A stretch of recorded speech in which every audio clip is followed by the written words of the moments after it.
બ્રહ્મ સમાજને ખરેખર હું વંદન કરું છું. આ બંને તો છે જ મારી સાથે ટીમમાં, પણ એના સિવાય અસંખ્ય. હું જગદીશભાઈ ત્રિવેદી આપ સાંભળ્યું છે, પદ્મશ્રી એમને મળેલો છે એવોર્ડ 2 વખત સુરેન્દ્રનગરમાં.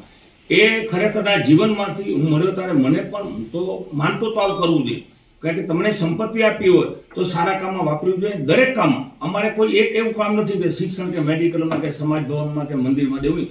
દરેક ક્ષેત્રમાં અમારા પરિવારે નક્કી કર્યું છે કે કાંઈક ને કાંઈક આપણે ઈશ્વરે આપ્યું છે તો એ બધાને આપણે કોઈના આંસુ લૂછશું તો જેમ કરી ભાઈ વાત હમણાં એની અમને આશીર્વાદ મળશે. એના આશીર્વાદ થકી જ હું તો માનું છું અત્યાર સુધી જે સેવાના કાર્યો કર્યા છે અમારા પરિવારે, એના થકી જ મને હું વાત કરું તમને મને સંકોચ નહીં થાય ખુલ્લમ કે ભગવાને મારી ઉપર ડોલરનો વરસાદ કર્યો છે. ડોલર આ બધાને પણ કહું છું, વાપરો, ભગવાન ખુશ રહેશે, તમારા પર આશીર્વાદ મળશે. હવે કેટલું ફળ મળે છે એ અમે જાણતા જ નથી.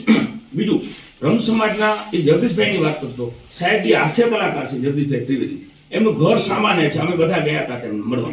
મારી સાથેનો ઓડિયો પણ તમે બધા મિત્રો જોયો હશે, એમને વાયરલ કર્યો હતો કે બાબુભાઈ 51 દીકરો કરીશ ને તો મારું ગળું કપાવી નાખીશ. ચાલો, આટલો મોટો બ્રાહ્મણ મેં ખરેખર પહેલી વાર જોયું. બીજું એનામાં ખાસિયત એક જોવા મળી ભાઈ કે એને અત્યાર સુધી જે હાસ્ય કલાકાર તરીકે પ્રોગ્રામમાં પૈસા કમાણા 18 થી 20 કરોડ રૂપિયા, એને 1 રૂપિયો ઘરમાં રાખ્યો નથી. એને બધાએ સમાજના, બ્રહ્મ સમાજના અન્ય સમાજોના સ્કૂલ બનાવ્યા, શૈક્ષણિક સ્કૂલ, મેડિકલ માટે દીકરીના લગ્ન કરાયા. દરેક બાબતમાં એ ભાઈએ ફંડ આપ્યું છે. ખરેખર હું એને સેલ્યુટ કરું છું જગદીશ ત્રિવેદી કે બ્રહ્મ સમાજમાં પણ આવા શક્તિશાળી લોકો છે. કાંઈ નથી.